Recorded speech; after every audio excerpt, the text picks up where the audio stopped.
gitu. Ada narsumnya Mas Hasto sama Bu Kony. Kan ada 3 hal sebenarnya yang menarik itu. Jadi menurut Bu Kony di dalam podcast itu dia mendapatkan info dari sumber intelijen atau siapa nggak tahu, atau dia nyebut aparat tapi tidak didisclose siapa. Anggota dia. Anggota, ya betul anggota. Bahwa Mas Hasto akan segera ditersangkakan karena kiprahnya di pilkada. Jadi ini terkait dengan pilkada ini, Mr. Q. Dia ke Sumatera Utara, ke Jawa Tengah, kemana itu. Jadi gara-gara itu akan ditersangkakan.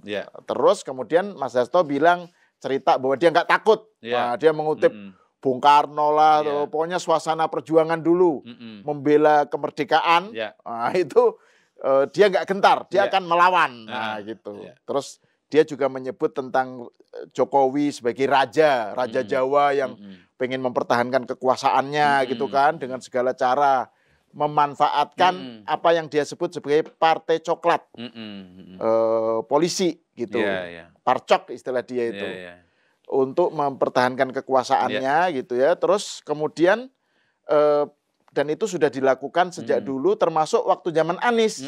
Dia nyebut soal kriminalisasi Anies oleh Pak Jokowi melalui Formula E. Jadi ada soal dia mau ditersangkakan, terus ada soal kriminalisasi Anies, terus yang ketiga soal partai coklat itu, yang menurut dia menggunakan Pak Jokowi dan pemerintahan sekarang gitu ya, menggunakan partai coklat untuk mempertahankan inilah cara-cara untuk jegal PDIP terutama gitu. Komentar Mr. Q apa terhadap? Lagi-lagi komplimen dulu untuk Farid Zakaria Indonesia. Dengan kemampuan untuk merumuskan secara concise dan akurat ya sebuah dialog yang panjang. Terima kasih. 1 jam lebih yang bikin ngantuk. Ngomong-ngomong, Farid Zakaria Indonesia ini juga kayak Farid Zakaria di Amerika. Di Amerika, pintar nulis juga memang. Iya, betul. Pintar. Walaupun saya udah lama nggak baca tulisannya. Tulisannya juga lucid, jernih. Oh iya. Bagus. Maksudnya Farid Zakaria yang ini. Oh, yang ini ya. Nanti akan mengikuti jejak Farid Zakaria yang asli. Kita tunggu tulisannya kayak dulu. Ya. Jadi ini Mas saya lihat sebagai Dirty Vote Jilid 2 ini. Dirty Vote muncul lagi. Muncul lagi, hanya dalam bentuk yang berbeda. Kalau dulu kan aktornya ada 3 orang ya, Fitri Susanti, kemudian Uceng Gajah Mada itu siapa namanya? Zainal Arifin Mokhtar, dan yang dari Padang itu? Ferry Amsari gitu. Kali ini aktornya 2. 3 juga kalau dimasukkan Akbar Faisal. Ya, 3 berarti 3. Iya, 3. Nah, masalah dirty vote itu apa? Dirty vote yang muncul menjelang Pilpres ya, tahun 2024. Masalahnya apa? Di sana terlalu banyak asumsi, terlalu banyak kritik, dan banyak inakurasi data. Contoh asumsi dan sekaligus juga inakurasi data yang paling menonjol ya, yang saya ingat ya, karena itu udah lewat tuh. Seolah-olah PJ kepala daerah itu adalah desain pemenangan untuk Prabowo dan terutama Gibran. Dari Pak Jokowi yang waktu itu adalah presiden. Mereka itu tidak akurat sama sekali, kurang riset, kurang data, dan buat saya ini menyedihkan karena ini para doktor. Bahwa yang namanya PJ itu atau pemilu serentak itu, pilkada serentak itu adalah desain dari DPR, partai politik, dan sudah lama sekali 2016. Belum tahu juga 2024 itu calon presidennya bakal Prabowo itu belum tahu gitu loh. Iya, belum tahu bahwa itu Gibran. Nah, waktu itu partai politik membuat rencana pilkada serentak yang realisasinya 3 hari lagi ini. Karena mereka ingin satu ya, partai itu tidak terlalu sibuk dengan urusan pilkada tiap hari. Mereka pengen sibuk yang lain. Apa itu tanya partai politik. Yang kedua, mereka ingin agar ada bukan kesinambungan, ada kebersamaan pemerintahan tingkat pusat dengan tingkat daerah itu mulainya itu bareng gitu. Mereka juga nggak membayangkan masalah-masalah yang muncul kemudian yang kita hadapi pada hari ini gitu loh. Termasuk misalnya PJ itu akan dituding sebagai desain politik dan seterusnya. Nah, yang kedua, asumsi-asumsi karena ya memang itu semua berangkat dari kecurigaan ini adalah sebuah desain gitu loh. Ya, padahal itu teknis dan teknokratis saja. Ketika kepala daerahnya sudah berakhir lalu kemudian harus diisi. Nah, diisinya dari mana? Ya birokrasi. Dengan syarat-syarat tertentu, nggak bisa dari yang lain. Karena memang ya sumbernya dari sana. Gitu betul, loh. betul. Nah, kalau kita bicara Dirty Food Jilid 2 ini, ya, ini kenapa saya sebut Dirty Food Jilid 2? Karena Dirty Food Jilid 1 itu kan dimaksudkan untuk mendelegitimasi Pak Jokowi, sekaligus juga mendelegitimasi pasangan Prabowo dan Gibran 02, gitu. mendelegitimasi Ya, 02 02. juga, gitu. Nah, sekarang wawancara Hasto siapa Akbar kepada Hasto dan Koni kemarin, itu tujuan pertamanya saya lihat untuk mendelegitimasi calon-calon yang muncul dari KIM, dari Koalisi Indonesia Maju, ya, yang didukung oleh koalisi besar, ya, yang pada hari ini mendukung pemerintahan Pak Prabowo, gitu. Nah, kata-kata Pak Prabowo ini atau Prabowo ini harus kita sering munculkan, gitu. Karena dalam konteks dialognya Hasto dan Koni, itu nama Prabowo ini cenderung dihindari. Ya. Mereka nggak mau menyerang Pak Prabowo, gitu. Mereka nggak mau menyerang 08, gitu. Mereka selalu mengkonstruksi bahwa biang keroknya ini ya problem utamanya ini adalah Pak Jokowi. Ya, desain. Biang kerok desain. 07 desain, gitu ya. Ya. Desain politiknya lah desain ya, sutradaranya ini semua gitu. Mereka nggak mau move on dari Pak Jokowi, dari 07. Walaupun de facto, de jure, pada hari ini presidennya adalah Pak Prabowo. Gitu. Nah, ini kan aneh kan? Argumentasi Hasto ini kan karena tangan-tangan yang sudah diletakkan oleh Jokowi dari dulu. Termasuk Pak Sigit misalnya. Oke, Pak Sigit itu terpilih dan dipilih oleh Pak Jokowi pada waktu itu. Tetapi kan pada hari ini presidennya Prabowo gitu loh. Betul. Jadi di sini kita melihat bahwa memang dialog ini adalah sebuah political plot atau desain politik. Ini propaganda politik gitu. Yang salah satunya lagi adalah untuk ya istilahnya mengadu domba Prabowo dengan Jokowi gitu. Mereka they want to make friends with Prabowo dan mau menciptakan enemy-nya adalah Jokowi gitu. Iya. Betul. Jadi ini sampah-sampahnya mau dilempar ke Pak Jokowi semua. Nah, ini dimaksudkan untuk mendelegitimasi calon-calon dari Kim. Yang kedua ini pancingan politik. Pancingan politiknya di mana? Pancingan politiknya adalah justru mereka ini mengharapkan agar Hasto itu betul-betul ditangkap dan diproses hukum oleh polisi. Betul-betul gitu. ditersangkakan. Iya, ditersangkakan gitu. Nah, kalau sudah ditersangkakan gitu ya, mereka berharap bahwa parcok emosi gitu dengan Hasto gitu. Betul-betul dikasih pasal lalu ditahan, ditangkap. Maka akan segera dibangun sebuah front besar ya, front oposisi gitu ya, yang mengatakan bahwa ini adalah kriminalisasi. Ya, dan itu nanti akan dikembangkan kepada isu politik gitu. Yang justru energinya itu ingin dibangun untuk lagi-lagi memenangkan calon yang didukung oleh PDI Perjuangan, khususnya di Jawa Tengah dan di Jakarta gitu. Karena kalau di Jawa Timur dan di Jawa Barat itu sudah berat. Karena kandidat dari Koalisi Indonesia Maju yaitu Khofifah di Jawa Timur itu sudah leading jauh dibandingkan dengan Ibu Risma gitu. Jawa Barat juga Deddy Mulyadi juga begitu. Makin jauh lagi itu. Antara Deddy Mulyadi dengan kalau nggak salah calon dari PDI ya JJ ya namanya kalau nggak salah itu makin jauh lagi. Jadi ini sebetulnya mau ditunggangi jadi sebuah gelombang politik baru gitu. Walaupun sampai hari ini saya lihat parcok tidak encok. Kalau encok kan marah-marah ngeluh-ngeluh kan gitu. Enggak gitu. Jadi parcok sudah bisa membaca permainan dari Hasto Kristianto gitu. Makanya saya hakul yakin dan berani taruhan ya bahwa Hasto tidak akan ditangkap. Minimal sampai pilkada selesai. Kalau setelah itu walau alam bisa apa. Itu soal lain, soal lain itu. Tapi yang menarik itu berkali-kali itu Mas Hasto tuh nyebut soal polisi itu ya. Pokoknya dia membagi ada 3 itu loh.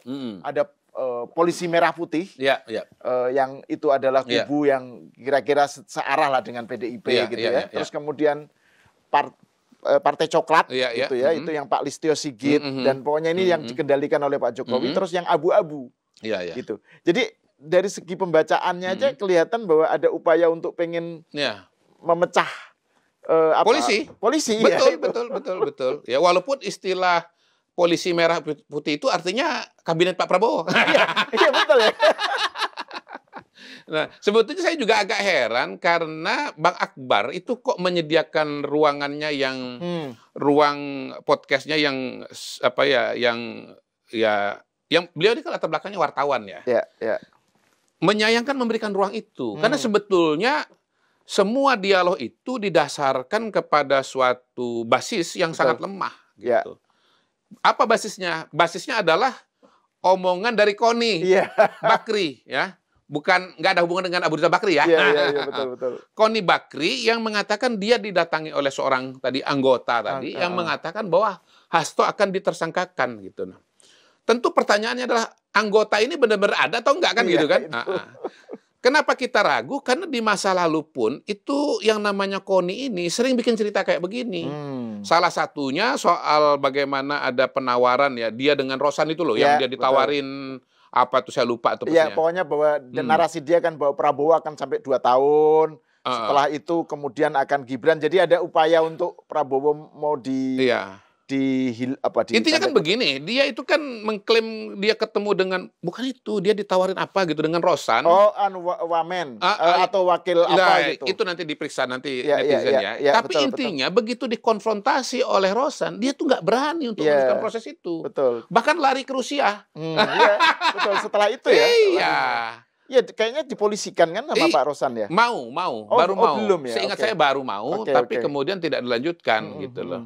Jadi saya khawatir, ini kan gini, kalau dia sebut nama, dia kan menghindar untuk nyebut nama. Saya khawatir kalau disebut nama, nanti orang itu juga akan membantah gitu loh. Jadi ini suatu diskusi yang dasarnya itu kalau hadis itu lemah ya? Iya betul. Ini lemah. Dari segi rawinya, riwayatnya yang membawakannya itu questionable gitu. Ya. Pertama orangnya pernah punya track record omon-omon kayak begitu, betul. Yang kedua bagaimana kita mengatakan bahwa ini pasti benar gitu. Nah, lebih jauh lagi Mas Hasto pun juga ketika mengatakan bahwa dia itu memang berpotensi ditersangkakan, itu juga argumentasinya lemah. Dia menyebut 2 argumentasi kenapa dia ditersangkakan. Pertama gara-gara disertasi dia. Wah! Aneh sekali itu. Nah, memang disertasi dia katakan di situ ini saya baca ya, saya catat supaya jangan salah ya. Karena bahwa Jokowi itu adalah core elemen dari sebuah kekuasaan yang berakar pada feodalisme, kemudian populisme dan machiavellisme. Apa dasarnya itu polisi atau menarget seorang Hasto gara-gara disertasi? Di mana-mana disertasi itu dijawab dengan disertasi. Iya, betul. Apa urusannya polisi dengan tersinggung gara-gara disertasi? Apa urusannya? Dan tidak ada pernyataan Pak Polisi sama sekali kan tentang disertasinya Hasto itu. Gitu. Nah, yang kedua adalah dia mengatakan bahwa Jokowi ini karena ambisi kan mau memenangkan Bobi dan yang lain-lain gitu ya. Kemudian mau mengatakan bahwa ini mau dibangun jadi kerajaan gitu ya. Nah, ini kan semua proses ini kan dalam kerangka sistem demokrasi ini. Semua dalam kerangka sistem demokrasi. Mas Bobi maju sebagai kandidat. Ada Pak Edi Rahmayadi diajukan oleh PDI Perjuangan. Ya sudah bertarung saja gitu loh. Nah, balik lagi ke belakang gitu. Wah, ini Pak Jokowi merancang, ini ada Bobi, ada Gibran. Lah yang mencalonkan juga kan kayak dulu Mas Gibran kan termasuk PDI Perjuangan. Kenapa dulu nggak masalah, sekarang jadi masalah kan begitu? Ya jadi memang gimana ya kalau kita lihat ini dan yang problematik juga terus adalah juga ada ini dia bilang ada desain pelemahan KPK itu sudah direncanakan oleh Jokowi untuk supaya kan dia ditanya itu Pak Hasto ditanya oleh Jokowi soal Bobi dan Gibran maju sebagai wali kota. Mereka lagi diskusi, bukan ditanya. Mereka lagi diskusi. Terus kata Pak Hasto, Pak nanti kalau ada gratifikasi apa itu kalau sudah jadi wali kota ini bisa problematis. Dikaitkan dengan desain pelemahan KPK. Terus itu. Ini kan Pak Jokowi mempreteli kewenangan KPK supaya supaya Bobi dan ini mungkin dan Gibran aman. Iya, ini memang semua dibawa ke sana gitu. Jadi ini kan dia sebut juga ada siapa tuh saudaranya David di Boyolali maju. Betul. Kemudian siapa lagi maju di Termasuk juga misalnya kayak Pak Ridwan Kamil, kemudian Pak Lutfi maju, itu adalah untuk membangun kerajaan gitu loh. Loh, sekarang begini, ya di internal PDI Perjuangan sendiri kan bagaimana keluarga Bu Mega juga kan dalam semua lini jabatan pemerintahan. Tapi kan itu nggak disebut sebagai kerajaan. Ya toh? Jadi misalnya Mbak Puan, Ketua DPR, anggota DPR, anaknya juga anggota DPR. Itu kan nggak disebut sebagai contoh gitu loh. Nah, kenapa Mas Hasto ini kemudian menyebut Pak Jokowi kerajaan sementara Bu Mega bukan kerajaan? Gitu. Jadi intinya sih menurut saya dua argumentasi juga apa? ini. Maksud begitu jadi delik tersangka gitu loh. Iya, apa urusannya? Gara-gara menyebut begitu gitu. Iya, kalaupun misalnya Mas Hasto katakanlah misalnya aktif berkampanye di Medan, berkampanye di mana Jogja atau dimanapun, kayaknya selama ini juga nggak ada ya kampanye-kampanyenya Mas Hasto yang jadi soal, jadi problematik gitu. Betul. Kok seolah-olah beliau sendiri mengatakan bahwa dia berkampanye itu jadi masalah kan enggak kan? Bu Kony kan bilang gini, itu jadi dia ngasih warning si anggotanya itu ngasih warning. Itu kan calon-calon PDIP juga udah pasti kalah lah itu. Makanya di save aja energinya untuk Hasto nggak usah ikut belain katanya. Betul. Supaya karena kalau belain nanti karena dia belain calon-calon PDIP itu dia nanti akan ditersangkakan gitu. Ya ini kan argumentasi yang juga lemah sekali kan. Betul. Bagaimana cara mengkonfirmasinya? Ya selama ini kan kampanye berlangsung sebagaimana yang sudah dijadwalkan Jakarta Mas Hasto juga kampanye mengeluarkan pernyataan-pernyataan. Mas Pram berkoalisi dengan siapa? Dengan Anies Baswedan. Kayaknya ini pertarungan biasa, masing-masing mengikuti proses debat kandidat. Lalu masing-masing juga mencari jago. Mas Anies mengkampanyekan Mas Pram, Pak Jokowi mengkampanyekan Ridwan Kamil. Ya kan semuanya kan nanti kembali kepada masyarakat untuk memberikan penilaian dan memilih siapa gitu. Jadi sekali lagi memang kelihatan bahwa ini adalah dirty vote jilid 2 gitu loh. Ini adalah hal-hal yang dikeluarkan dalam kerangka untuk meningkatkan membangun front oposisi, dan kalau misalnya betul-betul diproses secara hukum malah justru akan ditunggangi menjadi isu kriminalisasi gitu loh. Yang diproses secara hukum ininya Mr. Q kan dia punya kasus terkait dengan Harun Masuki. Nah itu juga sebetulnya nggak jelas, dia kan mengatakan saya ini ada isu-isu tertentu nih yang membuat saya ini. Gini loh, Mas Hasto ini kan sebetulnya memang punya sejarah menyebarkan hoaks. Iya. Di Pilpres ini. Dan kita bahas ini berkali-kali. Berkali-kali dibahas di sini kok. Jadi memang antara Kony dengan Hasto ini memang sejenis ini. Sejenis ini. Modalnya tuh modal omon-omon dan modalnya itu modal hoaks gitu loh. Nah, balik lagi nih, terpaksa ngulang lagi. Saya juga nggak pernah membayangkan bahwa saya akan membahas ulang ini setelah Pilpres selesai kan dalam konteks pilkada. Bagaimana Mas Hasto menuding saya sebagai apa istilahnya ya, dalang atau aktor kecurangan. Karena saya sudah tahu bahwa perolehan Ganjar itu 17% kan, jauh hari sebelum coblosan gitu. Nah, kita kan mengatakan begini, Mas Hasto ini menyebarkan hoaks sekaligus juga korban hoaks. Karena dia mendapatkan informasi itu kan dari X. Di mana di X itu ucapan saya dalam acara TKD 02 Jakarta yang mengutip hasil survei calon presiden di Jakarta, yang temuannya adalah ya Prabowo Gibran sekian, Anies Baswedan dengan Muhaimin sekian. Lalu yang terakhir yang dipotong itu adalah suaranya Ganjar dan Mahfud itu 17% gitu loh. Di Jakarta. Di Jakarta. Pertama itu hasil Jakarta, bukan hasil nasional. Yang kedua itu hasil survei, bukan hasil pemilu. Yang ketiga ini bukan di tempat tertutup gitu kan. Itu di tempat terbuka, dan saya duga itu yang merekam itu adalah wartawan gitu. Kemudian ya apalagi ya ini semua sebetulnya menunjukkan bahwa apa yang ditudingkan Hasto bahwa ini desain kecurangan, bukan kecurangan sama sekali gitu loh. Jadi dia keceleknya tuh banyak. Betul. Mas Hasto ini.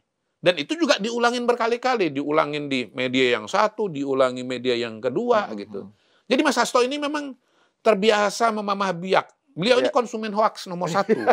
Konsumen sekaligus produsen hoaks nomor 1. Yang terbaru ya yang apa sebelum ini ya, yang itu loh dia memutar video rekaman, bukan video rekaman Pak Jokowi itu pidato di depan umum yang sebenarnya soal apa itu yang katanya ini seakan-akan bocoran. Padahal itu Pak Jokowi ngomong di depan kejaksaan betul, atau KPK gitu kan. Betul. Suka motong konteks beliau ini. Betul. Ini sekjen yang brutal itu.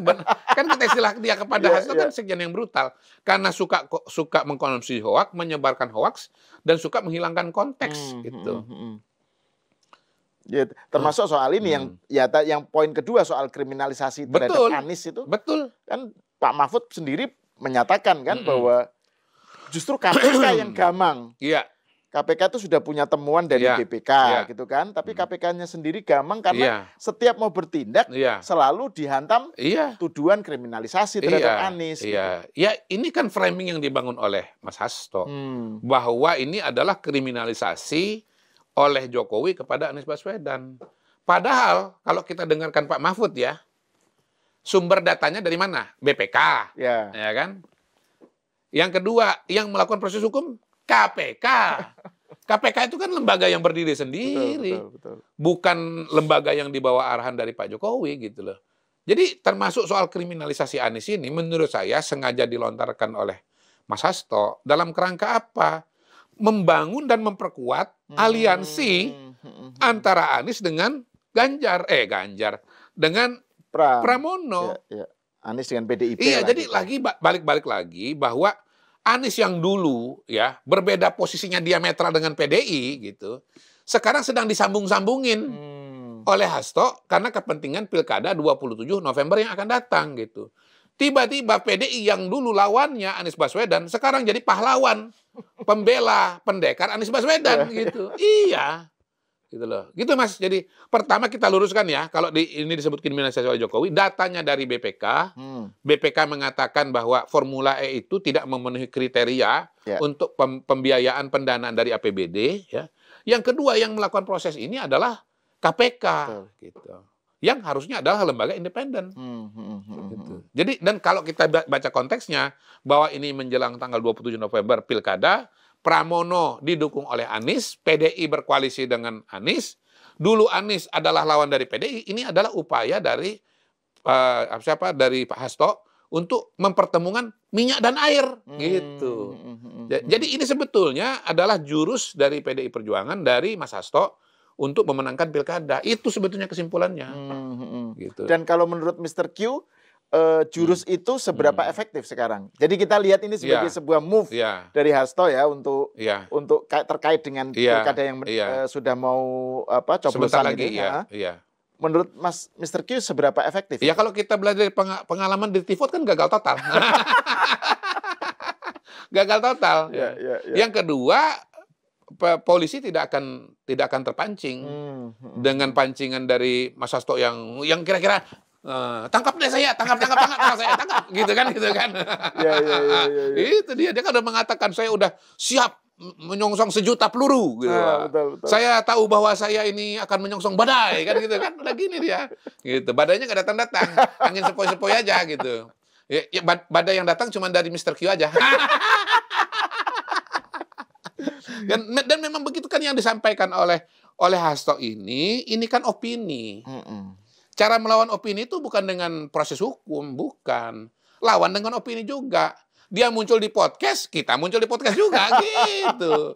Iya, Mas, nanti tinggal publik aja kan yang lebih percaya kepada omongannya Hasto atau omongannya Hasto Koni lah. Mr. Q, Hasto Koni atau Mr. Q, gitu aja. Nah, itu yang menarik itu kan kemudian ada pertanyaan tentang kenapa ya? Ini dari Akbar Faisal, kenapa Hasto dan PDIP gitu sikapnya sekarang dengan Pak Jokowi itu begitu keras, begitu ofensif gitu. Terus kemudian Koni menjawab itu adalah pengkhianatan. Jadi dia nggak rela kalau Bu Mega itu ibu bangsa lah istilahnya Bu Koni pengkhianatan. Dan Hasto bilang ini kan pengkhianatan bukan hanya ke Bu Mega tapi kepada prinsip. Jadi yang berubah itu Jokowi, bukan PDIP. PDIP stick dengan konstitusi, dengan Jokowinya yang melenceng. Gitu. Nah ini kan kemampuan merumuskan dari si host ini kan hebat juga ya. Hebat. Puji diri sendiri. Nah, itu gimana Mr. Q membaca itu soal? Iya, sekarang pengkhianatannya di mana? Apa yang dikhianati? Pak Jokowi punya pilihan calon. Ibu Mega punya pilihan calon. Pak Jokowi sebagai presiden ingin agar program pemerintahan ya Indonesia Maju 2045 dapat dilanjutkan. Ya, Pak Prabowo juga mau melanjutkan. Nah, kalau kita bicara proses-proses menuju kepada dukungan kepada Pak Prabowo, justru PDI Perjuangan yang mengkhianati Pak Jokowi. Nah, tepatnya Ganjar Pranowo. Loh, Ganjar kan sebagai, kan gini, PDI kan maunya Ganjar kan, Bu Mega maunya Ganjar. Tapi Ganjar dalam proses itu menolak Piala Dunia U20. Nah, pertama, gubernur adalah perpanjangan tangan pemerintah pusat di daerah. Jadi siapa yang berkhianat? Ganjar. Yang kedua, ini program pemerintah yang disukai oleh masyarakat. Ganjar juga nggak mau ngikutin omongan PDI Perjuangan, ngikutin omongan Ibu Mega. Jadi siapa yang berkhianat? Ya, Ganjar Pranowo. Bukan hanya kepada Jokowi, tapi kepada rakyat Indonesia. Khususnya para penggemar bola. Itu dia. Coba kalau misalnya nggak ada penolakan Piala Dunia U20, kira-kira ceritanya akan beda atau nggak? Beda. Betul. Iya. Di mana pengkhianatannya? Ya, proses pemilu juga berjalan. Masyarakat juga memilih sesuai dengan pilihan masing-masing. Jangan merasa dikhianati karena calonnya yang dijagokan kalah nomor 3. Suaranya 17% gitu. Ya, yang kayak apa kemarin token listrik, makin kecil makin berisik kan gitu. Iya. Ini kan token listrik, ini soal token listrik aja, ini bukan soal pengkhianatan bangsa, ini soal token listrik. Ini sesuatu yang sebenarnya sudah lewat, jadinya muncul-muncul lagi ya. Karena termasuk misalnya yang absurd ya. Oh, ini Pak Prabowo ini kan bagaimana presiden yang berdaulat dipaksa di rumah Pak Jokowi untuk ngomong dukungan terhadap Pak Lutfi. Loh. Ya, kalau kita lihat foto-foto yang muncul ya. Itu kan posisinya kan equal sekali itu. Dan akrab betul Pak Prabowo datang, ya kan, diterima dengan hangat, pulang juga begitu. Duduk di meja makan, posisinya egaliter. Kursinya Pak Jokowi dengan kursinya Pak Prabowo sama-sama jenisnya. Bandingkan dengan foto Pak Jokowi waktu jadi presiden dengan foto bersama dengan Ibu Mega di kantor DPP PDI Perjuangan. Oh, kursinya Bu Mega gede, kursinya Pak Jokowi cungkring. Dan itu nyebaran, waktu itu nyebar luas gitu. Masa kemudian lantas dibilang Pak Jokowi yang memveta kompli atau kemudian mengatur-ngatur Pak Prabowo? Emang bisa Pak Jokowi ngatur-ngatur Pak Prabowo yang pesawatnya dari Bali itu tinggal lewat apa? Mau ke Jakarta harus mampir dulu ke Solo kan nggak bisa. Pasti itu karena keinginan ya. Dan keakraban dari Pak Prabowo dengan Pak Jokowi. Betul. Nah ini menarik ini. Lagi saya tambahin dikit. Lah PD, kan Pak Lutfi itu kan calon dari Gerindra. Di mana maksanya? Nggak ada maksa-maksanya sama sekali. Ya inilah dia sekjen yang brutal ini. Mengkonstruksi suatu pemikiran yang dasar-dasarnya itu nggak ada. Dan juga hal lain, ya selain soal Pak Lutfi, Pak Prabowo itu hubungannya dengan Kiai Maimun Zubair, ayahandanya Taci Yassin, itu juga kan dekat. Gitu. Ya, jadi maksudnya betul. Jadi itu sejarah lama. Ada sejarah panjang antara Taci Yassin dengan Pak Prabowo gitu. Jadi itu yang dilupakan oleh Mas Hasto. Tapi ini menarik mesti. Makanya kita lawan dengan podcast ini. Opini lawan opini. Jangan lawan proses hukum. Jadi biar dia merasa tersangkakanlah aku. Ternyata nggak ada. Gitu. Nggak ada. Nah tapi ini menarik. Ini sekali karena kan Mr. Q juga sibuk meskipun cuti ya. Ini pertanyaan terakhir deh. Soal Prabowo di dalam kan tadi Mr. Q bilang bahwa ini rangkaian serangan dirty vote jilid 2 ini. Itu kan yang diarah sasarannya itu Pak Jokowi.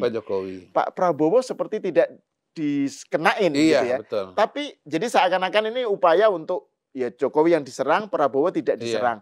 Tapi dengan mengatakan polisi itu sebagai partai coklat, apa yang notabene sekarang di bawah kendali Pak Prabowo, kan itu mau nggak mau kan juga terimplikasi Pak Prabowo. Pak Prabowo ikut juga diserang sebenarnya kan? Betul. Dan begini, jadi cara jawabnya begini. Pertama, semua proses pilkada ini, dukungan Pak Prabowo, itu hanya konsekuensi logis saja dari konsolidasi politik Pak Prabowo yang belum selesai. Kenapa belum selesai? Karena untuk bisa menjalankan pemerintahan, menjalankan program-program kerja dengan baik, dengan maksimal, tidak cukup hanya dukungan publik yang tinggi dan dukungan parlemen yang mayoritas. tapi juga harus didukung oleh kepala daerah yang segaris dengan pemerintah pusat. Kenapa? Karena saya udah jelaskan juga ya, kalau misalnya tidak sejalan dengan pemerintah pusat, agenda-agenda pembangunan itu akan dilawan. Entah itu makan bergizi gratis, entah itu 3 juta rumah gitu. Yang jelas kita kan udah ngalamin, contoh di Jakarta, bagaimana program normalisasi, ya sodetan Ciliwung misalnya, tidak difasilitasi, tidak didukung oleh Anies Baswedan, sehingga program itu menjadi tertunda. Gitu loh.